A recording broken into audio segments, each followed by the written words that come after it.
Hello students. So students, in the previous class, in this chapter motion, we were talking about the equation of motion in the last class, and there we have derived the equation of motion with the help of the graph. So you have seen student that how can we derive the first equation of motion, that is v is equals to u plus at. Then we have seen how can we derive s is equals to ut plus half at square, and finally v square is equals to u square plus 2as. Let me remind you the last one, that is v square is equals to u square plus 2as. How did we find that? So there again with the help of the same formula, that is distance travelled, and you are knowing that the distance travelled is what? It can be found with the help of the graph itself. So if we draw the graph here, you see student, we have drawn the graph like OA, here it was B, then we have drawn a perpendicular line on the T, that was C, and from here a line that was D, and from here a line on the velocity graph, that was E. From O to A was U, this is the time, and this whole was what? It is V. Right? Now see, in this we have seen when we were finding that s is equals to ut plus half at square, there also we find the distance travel, and we know that the distance travel will be found by the area enclosed by the graph. Right? So we have seen in the first one that OABC can be written as triangle ABD plus rectangular OADC. Right? So with the help of that, we are able to find the value of this is equals to ut plus half at square. Now what happened in case of the third equation of motion? So there S can be also found as the area of trapezium. And the area of trapezium what? OABC. And to find that, we know the formula is sum of the two parallel sides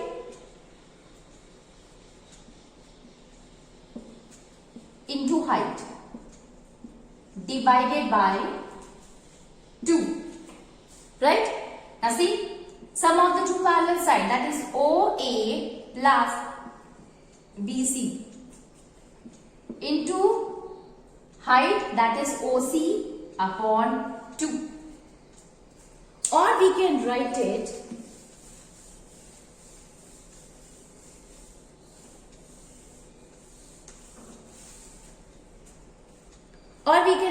like S will be equals to, now OA is what? OA is U. So it will be U plus BC is equals to what? V, because that is equals to OE. So we can also write that OE is equals to BC. So this will be equals to V into OC, that is equals to T upon 2, or S will be equals to. Now from the first equation of motion, we have seen that is T is equals to V is equals to U plus AP. This is the first equation of motion. Now this can also be written as V minus U is equals to AT, or V minus U upon A is equals to T, or T is equals to V minus U upon A. Okay, in the last class I have done it directly, the V minus U, and simply put the value, and that is why I am showing it again to you people, so that you don't get confused that how does it came. Okay, so this T is equals to V minus U came from the first equation of motion, that is V is equals to U plus AT. And when you rearrange all of them, you will get the value of the T, that is T is equals to V minus U upon A. Now we get the value here, we will write here equation second. Now putting the value of equation second here at the T. Now we can do that.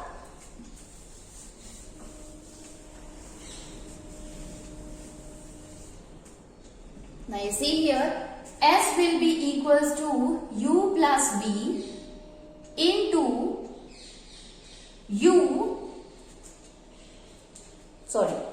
b minus u, that will be equals to b minus u upon 2 into a. This was b minus u upon a was from the equation that we have taken from the first equation of motion. Now we can write it s is equals to u or v plus u, v minus u upon 2a, or 2as is equals to v plus u, b minus u. Now we are knowing a formula, that is the a square minus b square is equals to a plus b, a minus b. So by the help of this formula, if we put the same formula here, so v plus u plus into v minus u will be equals to v square minus u square. So we will write here 2as is equals to v square minus u square, or b square will be equals to u square plus 2a. Yes.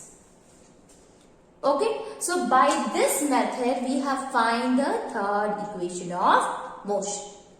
Okay, so we have understood that how with the help of the graph, how can we find or how can we derive all the three equation of motion. Okay, so derivation of the equation of motion is already there in the first case when we do not use the graph and we will simply derive it as it is, and in the second one with the help of the graph also we can derive. So whenever the question will be asked regarding the derivation, it will be mentioned there that using the graphical method derive the equation first or derive the equation second or derive the equation third. But if the graphical method is not written, then you can use any of the method by using the graph or by not using the graph. Okay. Now let us move to the next topic.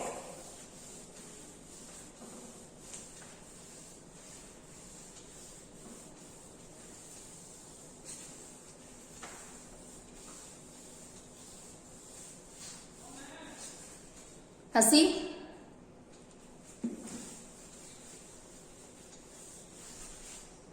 So the next topic is uniform circular motion.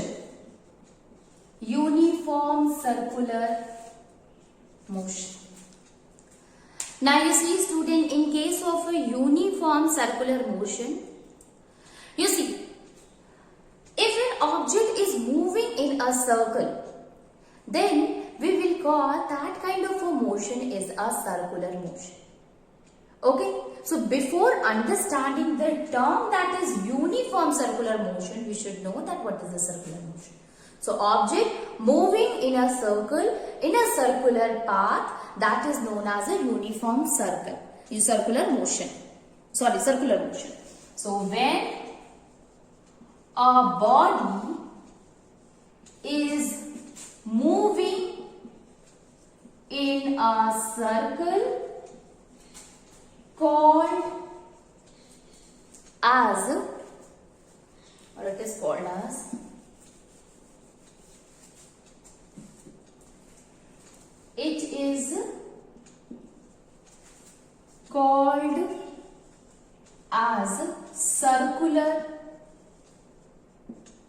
motion.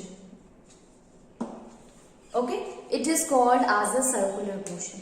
Now if we talk about the circular motion, now before understanding the uniform circular motion, we should know one thing, that how the circle is made up of a very teeny sides. Okay, generally we think that the circle, if you are moving in a circle, you see that it is actually made up of a very small or very teeny sides. How? Let us see. Suppose an athlete is there.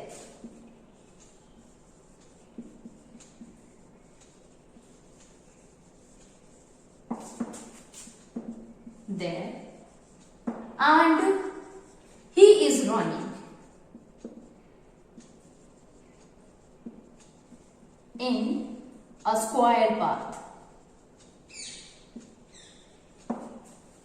like See, you can draw the square here.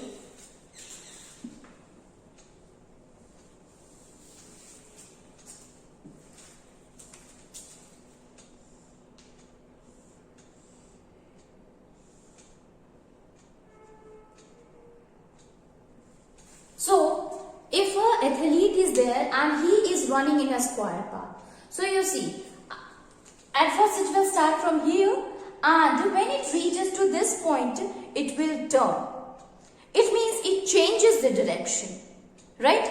Now, it will change the direction to this one, and again when it reaches to the other end, then it will changes the direction, and again when it reaches to the next end, it will change the direction. So here it is changing the direction 4 times. Okay, so in a square path, it is changing the direction for 4 times. Okay, so if we are writing here A, B, C, D, so in a square path we can write he will change the direction 4 times, that is at A, B and C and D.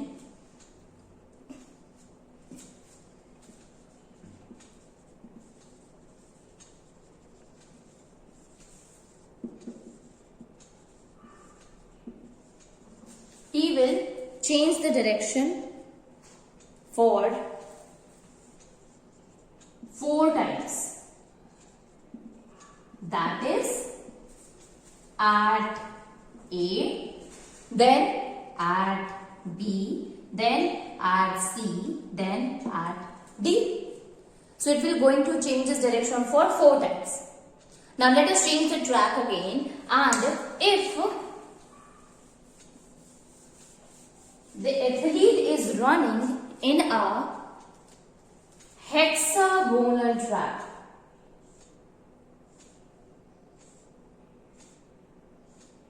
this is A, B, C, D, E, F.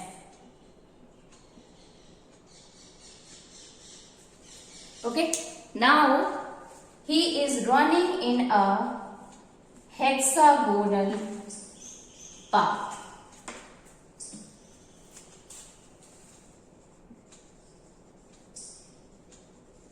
Now if he is running in a hexagonal path, so at first he will start with A and then move to B, and here at B it will change the direction to C, and then it will change the direction to D, then to E, then to F. So it will going to change the direction for 6 times. Okay, so we can write the direction for 6 times, that is A, B, C, D, E and F. At all the places it will keeps on changing. The same thing happen if we will going to change the track from hexagonal to octagonal.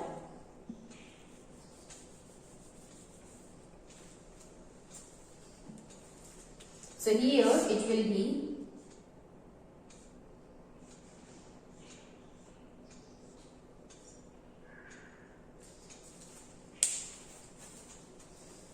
let me draw it a bigger one, and that is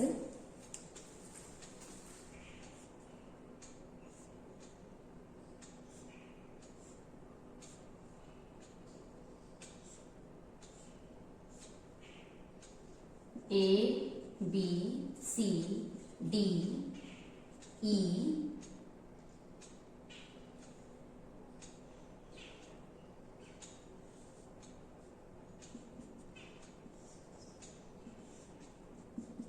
so you can see here, student,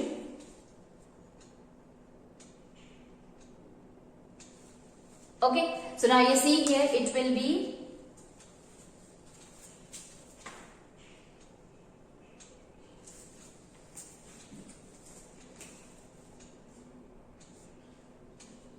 so we will write here I. Okay, now you see here 1, 2, 3, 4, 5, 6, 7, 8. So 8 times, that is octagonal. So if the athlete is running in the octagonal path, so how many times the athlete will going to change the direction? So it will change the direction for 8 times.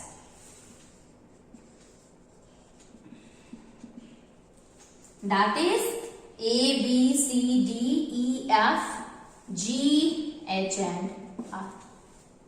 So what you have observed here, when we started with that of the square, so there was only 4 sides. So the athlete have to change the direction for 4 times. When we moved from the square to that of the hexagonal, then the athlete have to change the direction for 6 times. And when from hexagonal to octagonal, so he have to change the direction for 8 times. Now what we have observed here, that as the number of the sides are increasing, so the change in the direction is also increasing. Okay, so the first one is having only the 4 sides, then the next one is having 6 sides and then 8 sides. So as the sides of the path is increasing, okay, the field is increasing, so ultimately the direction, the change in the direction is also increasing. So we can say that if many teeny sides are there in a structure, in a path, so ultimately a lot of a change in direction can be seen. So that teeny sides is what we can say, that these small teeny sides, they constitute together to form a circular path, and that is why in a circle, or if an object is moving in a circle, it keeps on changing the direction continuously.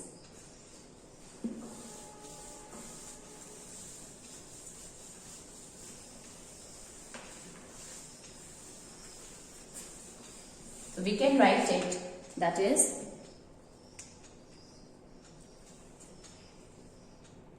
so we can write it that if the track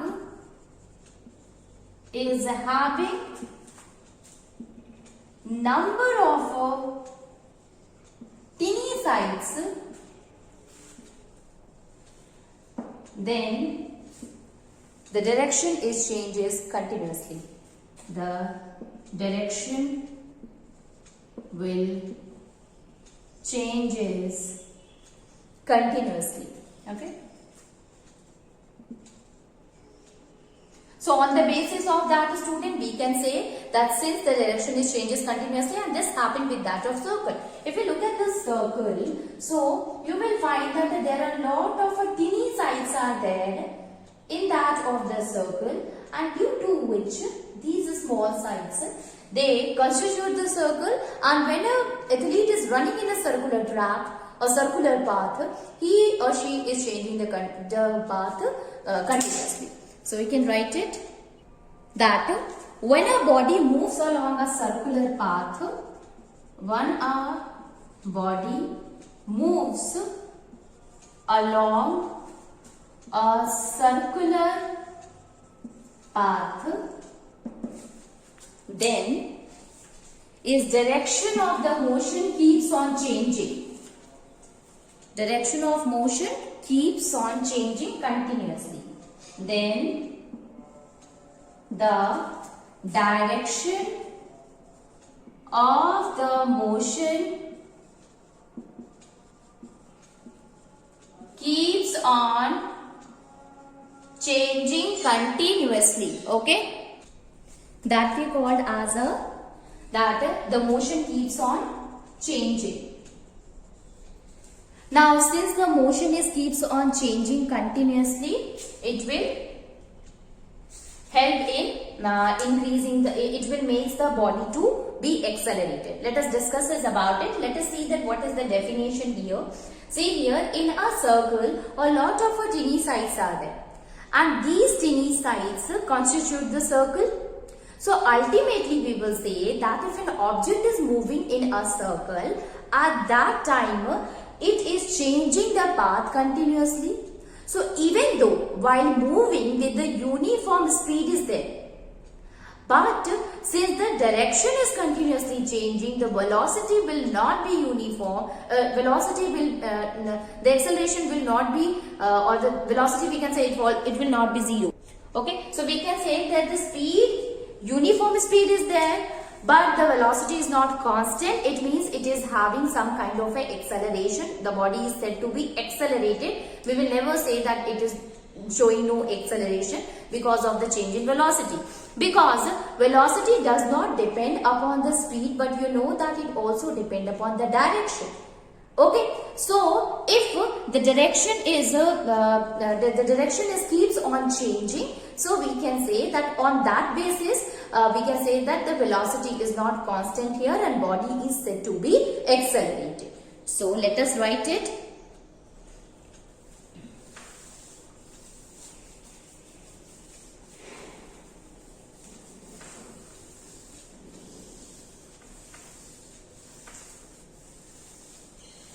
So we can write it, the velocity, since the object is moving with a uniform speed. It is moving with a uniform speed, but the direction is changing. But due to the change in direction, we can say that the velocity will not be constant. Okay, so we can say that the velocity will not be constant. And why is it so? Because velocity not only depends upon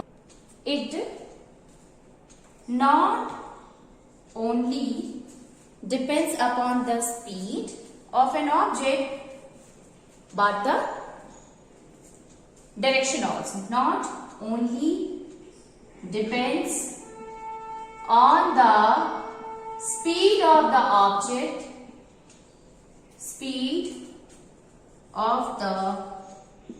object, but also the direction.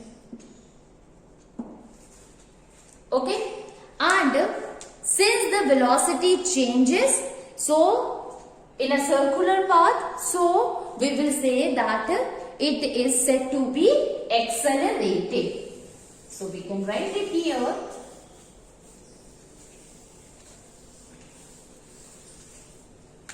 So direction is changing here, students. So velocity is not constant, and you know that a uniform speed, when you draw the graph of a speed time graph for acceleration, so you have seen that we get no acceleration, we get a parallel line or a line which is parallel to that of a time axis when the speed of the object is uniform. But here the speed is uniform, but the velocity is not constant because the velocity depends upon the direction, and when the object is moving in a circle, at that time uniform speed is there, but the direction is changes. So we can say that since the velocity is changing, so the body keeps on accelerated. Okay, so since the velocity changes, since the velocity changes due to the change in direction, change in the direction, so motion along the circular path, direction, motion along the circular path keeps on accelerated. Okay, it keeps on accelerated. Circular path is said to be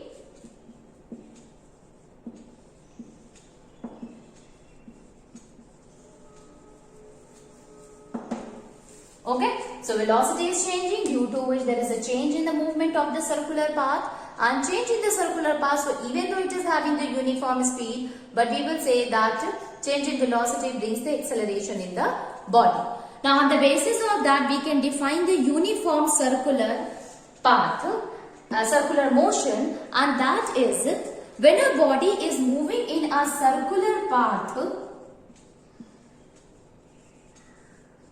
is moving in a circular path, if it is moving in a circular path with a uniform speed, with a uniform speed, but uniform speed, and direction is changing continuously, so it is moving in a uniform speed, we called that motion as uniform circular motion. Okay, so the definition of the uniform circular motion is that if an object is moving in a circular path, so it is moving with the uniform speed, and thus we called it as a uniform circular motion. Now you see, so we can say that an object is moving in a circle can have a uniform speed but cannot have a uniform velocity. So, as long as it is traveling with the equal distance in an equal interval of a time in that circular path, we will call that it is having the uniform speed. But the direction keeps on changing, so we can say that the velocity is changing, so we will say that it does not have the uniform velocity.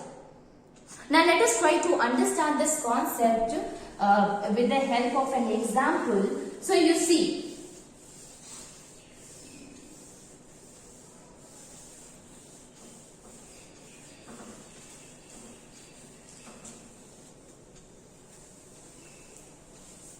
so if an object is there which is here, okay. Now if a stone is tied on with a thread and it is rotated in a circular direction. So if this is a circle, students,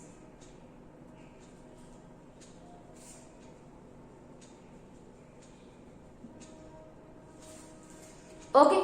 Now if this is the circle and the object is, it is, at first it was at A. So now it is we are rotating that stone by tying it with the thread, and if it is if we can say we will remove that of the stone from this point, so it will go to a direction that is east, right? But if the same stone reaches to this point, that is B, and if it is left from that of the point B, so at that time it will goes in the direction that is south. Okay, so if it is while rotating, if it is left from that of the A position, so it will go into the east direction. But here in the B, so we can here in the B, when you leave it, it will goes to the south direction. So by this you can see one thing. Or if you take another point at C, so if you leave it at C, so ultimately it will go into the west direction. Here it will go into the south, in the north direction. So you can see that at every point at the circle, it shows a different direction. Or we can say that in a circular motion, the direction is not the same at any point. Okay, so in a circular motion, the direction is not same at any point. Okay, so maybe the speed is uniform here, but the velocity, because of the change in the direction, it keeps on changing. So it will accelerate, it will shows the acceleration because change of the velocity is there. Okay, this is all about, this is the uniform circular motion. In the next class we will see that how can you find the uniform circular motion, and as well as the example of the uniform circular motion, how to calculate it and what are the different examples which make it the concept more clear.